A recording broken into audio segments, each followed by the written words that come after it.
A las playas de la Patagonia Argentina arribaron submarinos alemanes en 1945. La información que surge de esa zona patagónica lleva a una pregunta inquietante. ¿Es posible que el mismísimo Adolf Hitler haya huido en submarino para encontrar un refugio seguro en la República Argentina? ¿Puede pensarse que una flota de sumergibles haya traído hasta la Argentina divisas y oro en una operación de evacuación perfectamente planificada por el gobierno nazi? Presencié la entrada del primer submarino alemán a la Argentina, al U-530. Vi algo que me parecía un submarino japonés y llegando a la base me di cuenta que era un submarino alemán y vi a atracar dentro de la base al submarino 8 menos 20 de la mañana.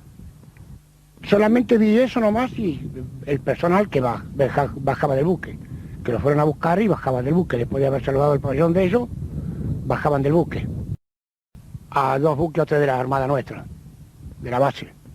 Según tengo entendido, Norteamérica como prisioneros de guerra los llevó. Pero después creo que volvieron muchos al país y creo que han formado familia acá en Argentina. ¿Se imagina? Es una cosa que uno no podía creer que podía ocurrir. ¿Quién iba a creer que un submarino alemán, después de 2 meses de terminar la guerra, viniera a entregarse acá? No solamente don Genaro se asombró. El motivo fue que cuando los aliados pensaban que ya no había submarinos enemigos operando, el 10 de julio y el 17 de agosto de 1945, para sorpresa del mundo, 2 submarinos nazis llegaban al puerto de Mar del Plata. En 1945 yo era cabo primero radiotelegrafista, estaba en el guardacosta Belgrano prestando servicios como radiotelegrafista. Y lo que nos llamaba más la atención es la forma que entró a Mar del Plata, la capacidad del comandante para entrar dentro de la zona reservada de Mar del Plata, porque él había operado en Europa constantemente. En la zona sur de Sudamérica no habían operado. La manera que había establecido habrían establecido los aliados para que se rindieran los submarinos era que navegaran en superficie y que desplegaran una bandera negra.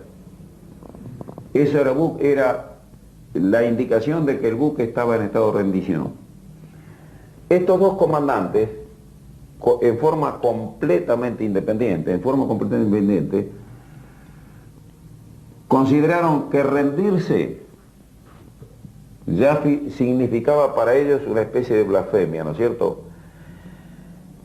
Y que rendirse colocando el pabellón alemán, el pabellón negro, el pabellón negro era índice de piratería o de pirata.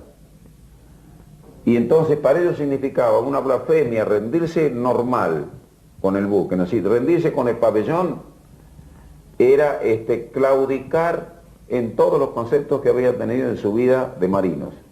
Entonces resolvieron manejarse en forma independiente. Optaron por la Argentina porque había sido el país que había sido más permeable a las inquietudes alemanas durante toda la guerra. Y no le había declarado la guerra a Alemania hasta el final de la guerra. Entonces consideraron que era el país más apropiado para venir a entregarse. ¿En la base naval se manejaba información sobre la posible presencia de submarinos alemanes? Sí. No solo se manejaba esa creencia, sino que cuando se produce el primer contacto del grupo de presa argentino con el grupo alemán, embarcó con ellos el capitán Vittorio, que era el segundo comandante del grupo. Y fundamentalmente se dedicó, mientras empezó a actuar la dotación de presa, a verificar si dentro del buque había personas, porque se comentaba que estos submarinos trasladaban jerarcas nazis. Me interrogó una comisión anglo-norteamericana, primero en Argentina después en Estados Unidos y finalmente en Inglaterra.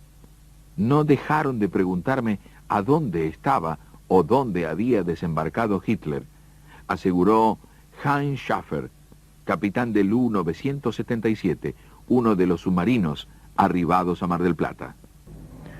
Bueno, dentro de las versiones se manejaban dos puntos fundamentales de apoyo, de ubicación argentina. Una era la zona debajo de Comodoro Rivadavia y la otra zona era aquí, San Clemente del Tuyú. Esas fueron las dos zonas que más se manejaron hipotéticamente como probable desembarco a través de submarinos de jerarcas nazis. La llegada de los submarinos a Mar del Plata, así como una gran cantidad de avistajes en distintos puntos del litoral austral, confirmaron que una flota de sumergibles había buscado refugio en aguas jurisdiccionales argentinas. Los servicios de inteligencia de Inglaterra y de Estados Unidos se mantuvieron en vilo porque se manejaba la información de que Hitler había escapado.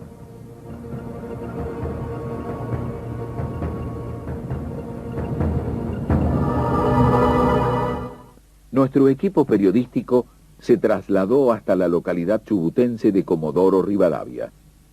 Allí es muy conocida la historia de una enfermera de la Cruz Roja Internacional quien conoció a Hitler en Europa. La mujer, Mafalda de Batinic, dijo que cuando terminó la guerra vio a Hitler en la Patagonia Argentina. Claro, ella siempre nos narraba una anécdota en casa. Yo soy nacido y criado acá en Comodoro Rivadavia. Entonces acá, siempre en ruedas de familias, o en reuniones de amistades, cada tanto siempre narraba su encuentro o su visión de Adolfo Hitler aquí en Comodoro Rivadavia. Y así hablando y hablando, yo tengo comentarios siempre que había cada tanto la famosa anécdota de Hitler, si en serio había muerto en su momento, como se decía, como la historia oficial lo narraba, o si había sobrevivido, y para ella siempre lo contaba que sí, que para ella, porque lo vio acá en Comodoro Rivadavia. El encuentro acá en Comodoro Rivadavia, ella trabajaba en el hospital Eva Perón, en el kilómetro 3, acá en Comodoro Rivadavia, actualmente el Hospital Alvear, que era un hospital dependiente de YPF, de Yacimientos Petrolíferos Fiscales, y también trabajaba en una clínica que se llamaba Clínica de la Lusticia Barando, aquí en la calle San Martín. Según creo, yo no recuerdo bien, pero me parece que fue año 51, máximo 52, o fines de 50, por ahí, en esa época. Había un estanciero muy conocido que había tenido un percance de tipo privado, familiar, con su esposa y un capataz del campo donde él era propietario. Y le habían disparado una serie de tiros. Era un hombre obeso, muy obeso, era una persona muy conocida acá, una persona de muy buen prestigio en la zona, un muy buen vecino. Y varios días después, cuando se estaba recuperando, lo visitan los dos alemanes que lo trajeron, más un tercero, que prácticamente era como la presencia de él, la fuerza de su presencia, era como el jefe de ellos. Tenía un nombre que no recuerdo, en su momento lo comentaron, yo no lo recuerdo, pero no era el nombre de Adolfo Hitler. Era otro nombre similar, parecido o de origen alemán. Mi madre lo observa y para ella, cuando lo ve, dice, este hombre es Adolfo Hitler. Se lo comenta a los responsables de la clínica, quienes vienen a observarlo.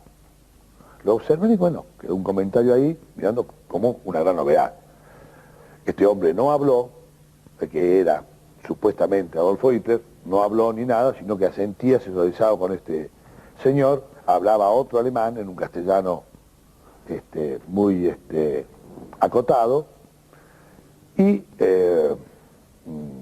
cuando se retiran y se van, mi madre le requiere al paciente diciéndole, pero este hombre es Adolfo Hitler.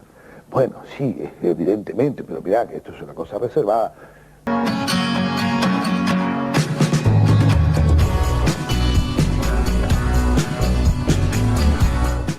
La Tobiana, el almacén más completo de Dina Huapi. Un local con amplio espacio y estacionamiento para la comodidad de los clientes. Gran variedad de marcas de vinos y, por supuesto, los mejores fiambres y quesos. Aceptamos todas las tarjetas. Y lo más importante, atendido por su dueño. Los esperamos en Estados Unidos 830, frente a la Ruta 40.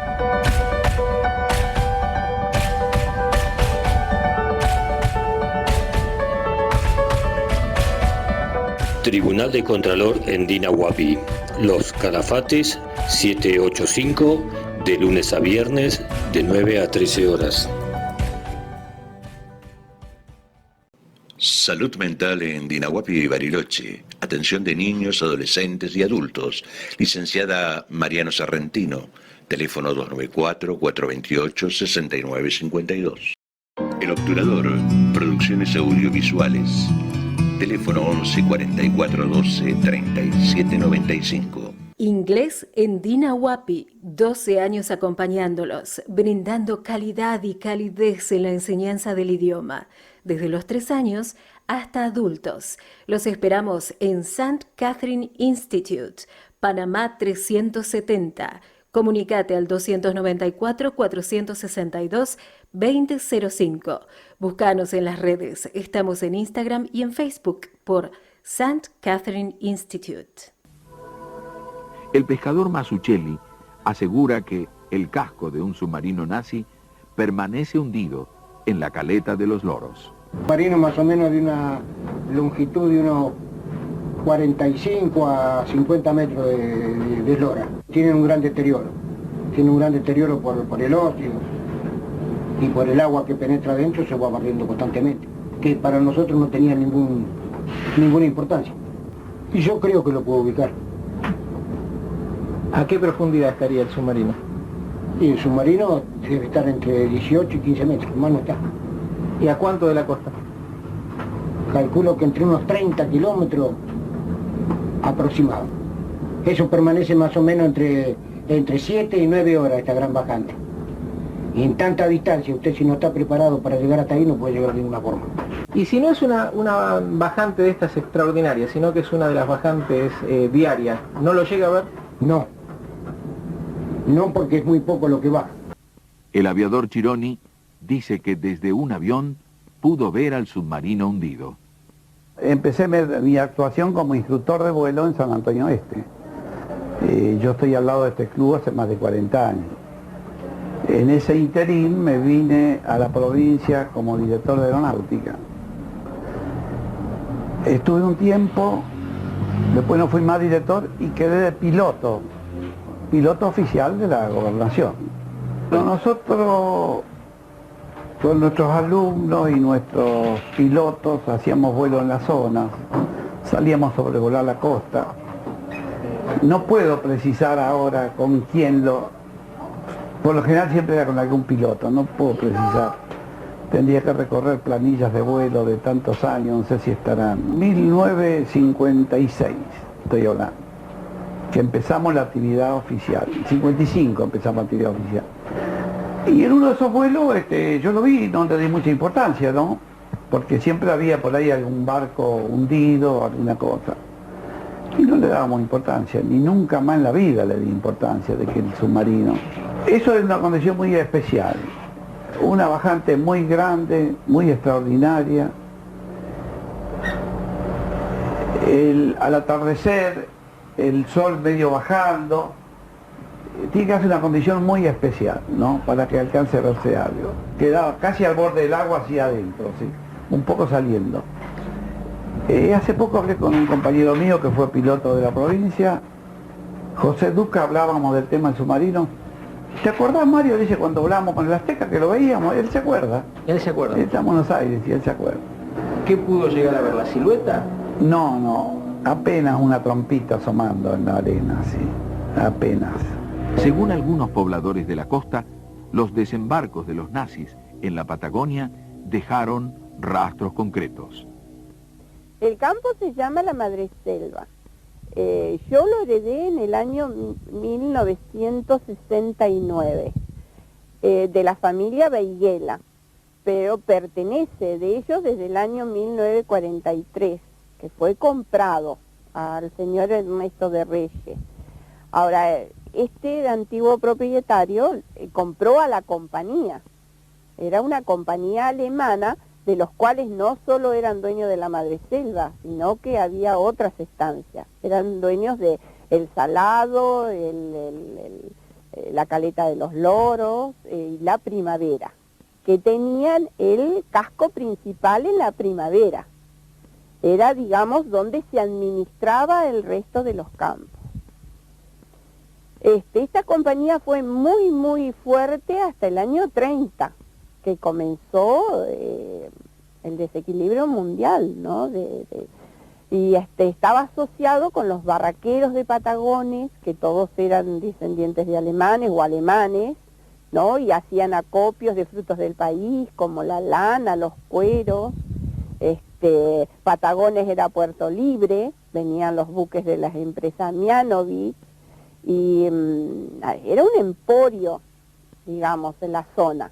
Al ser Puerto Libre se desembarcaban un montón de cosas y había propiedad.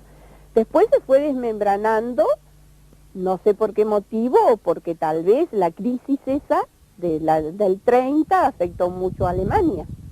La Madreselva tiene de costa de mar fácilmente 10 kilómetros y es una semibahía. Por eso arrastra tantas cosas que desechan del mar, vienen a parar a las playas.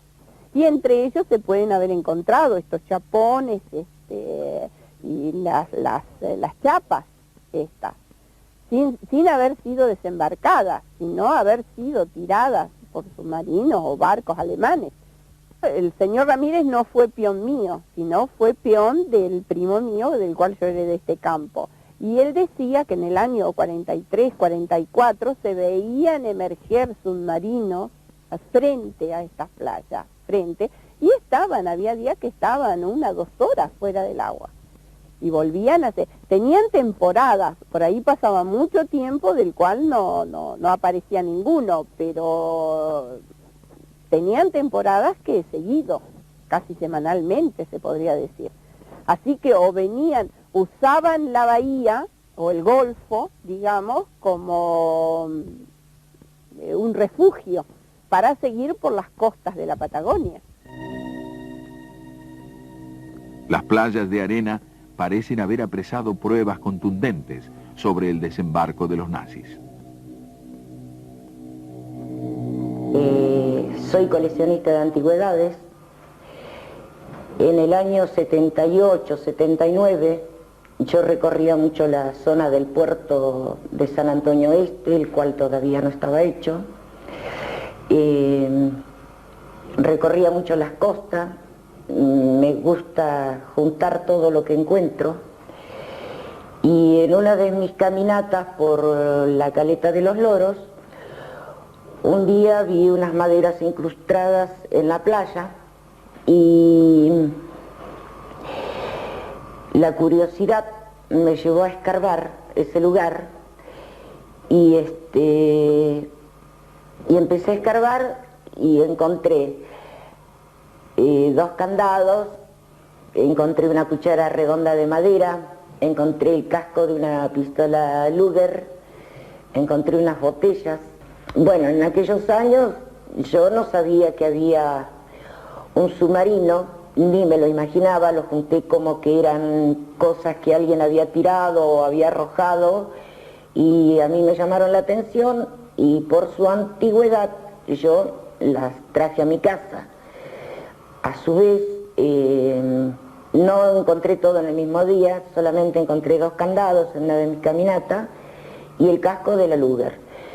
Después encontré las botellas, encontré la cuchara de madera y lo traje.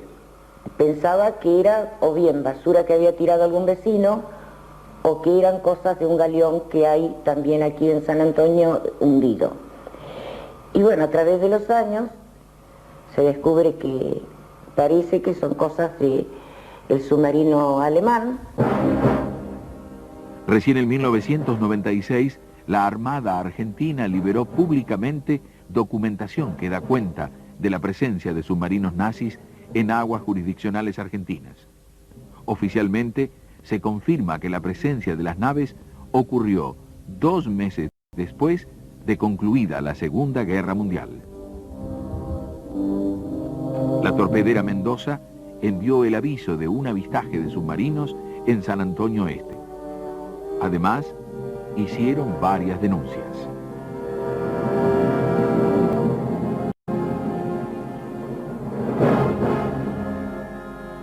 La Armada manejó la hipótesis de que los submarinos intentaban cruzar del Atlántico al Pacífico por el Estrecho de Magallanes. El jefe del Estado Mayor General, vicealmirante Héctor Bernengo Lima, opinó que debe darse la orden al señor comandante en jefe de la Escuadra de Mar que evite el pasaje de submarinos alemanes del Atlántico al Pacífico, estableciendo un patrullado conveniente en el extremo sur hasta nueva orden.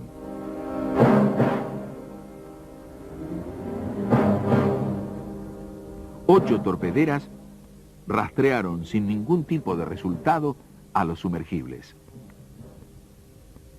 ¿Era verdad que estos submarinos querían ir al Océano Pacífico o en realidad se trató de la operación nazi cuyo nombre secreto era Tierra del Fuego y cuyo objetivo final era el desembarco de oro y jerarcas en la Patagonia Argentina?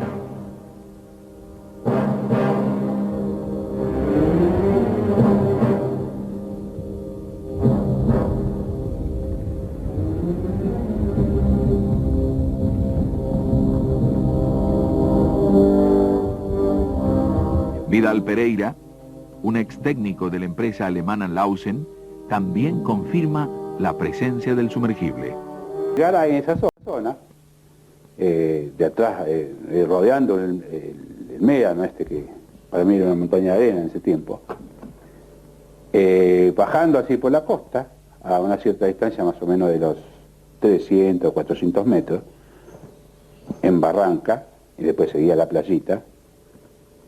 Ambas pensé que eran rocas, y en la cual, cuando las miré detenidamente, no eran rocas, eran partes de embarcaciones. Y bueno, para mí era un barco hundido. Barco hundido con el solo hecho de decir barco, pero mirándolo bien, no, eran parte de submarinos. Se me ocurre que eran submarinos que habían encallado y lo dejaron ahí para poder rescatarlo. Esa es la opinión, el sentido en la cual yo no fui con ninguna misión de buscar el submarino, nada. La misión mía era otra, recrearme, pasar el tiempo en aquellos tiempos que estaba cambiando. Vi la popa la proa, mejor dicho, del submarino, así que se me ocurrió que eran submarinos en esa oportunidad, por la forma, y la forma que estaban puestos, y esa forma triangular que tenía, y eran dos partes, una normal a la playa, como encallándose, y la otra oblicua, alrededor de distancia de una de la otra de unos 20 metros, habrá sido. No estaban cerquitas, estaban un poquito distanciadas, más hacia adentro del mar, ¿no? Que cuando la ola se iba, más aparecía. En el primero, que estaba encallado, sí aparecía parte de la torreta. Como yo quería saber, en esa oportunidad se me ocurrió ver tenía conocimiento de que todo submarino tiene un cañoncito. Quería ver el cañoncito, cómo estaba. No lo vi como lo vio, pero lo vi lejísimo, ¿viste? Una cosa negra así. Como te puedo dibujar, es la punta de una proa de un submarino. Por ahí decía que no se podían acercar, viste, rumores, porque estaba dinamitado. Y ahora con el tiempo yo creo que se debe haber corroído, se debe haber hecho agujero y van a entrar el agua y se asentó del todo. Wilfred von Owen fue asesor del jerarca nazi Joseph Goebbels. Cuando terminó la Segunda Guerra Mundial, buscó refugio en la Argentina. Le preguntamos a von Owen por qué eligió este país. Los ingleses que manejaban los asuntos de pasaportes y todo eso, y él me dijo, mire, existe en América del Sur, donde usted a donde quiere emigrar, existe un país del cual el presidente es muy alemanófilo, se llama Perón, y seguro si usted trata de emigrar por allá, va a tener éxito, y así fue. Pero es posible que llegaron. Si la gente han desembarcado donde quedó su vehículo, donde quedó el submarino al cual pertenecían, lo habrían hundido, o que esto es una materia perfectamente ajena para mí, pero la posibilidad existe. Distintas expediciones tratan de encontrar los cascos oxidados de los míticos sumergibles que habrían sido hundidos por los mismos nazis luego de desembarcar.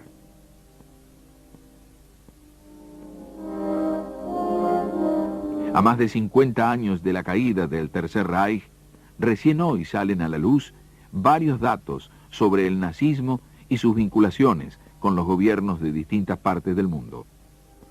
En Santa Cruz, en el litoral atlántico, los pobladores aseguran que Hitler contemplaba el mar, sentado en un banco de madera que aún se encuentra sobre un médano. Fantasía, realidad, mito. Durante varios años, después de terminada la Segunda Guerra Mundial, el FBI reunió información sobre la presunta presencia de Adolf Hitler en la Argentina. Los informes de agentes y las declaraciones de testigos repiten en esos informes frases con las palabras submarinos, Patagonia y Córdoba. Al relato de los pobladores patagónicos se suman estos sugestivos documentos, mientras que otros permanecen en archivos secretos y nunca, hasta ahora, han sido dados a conocer.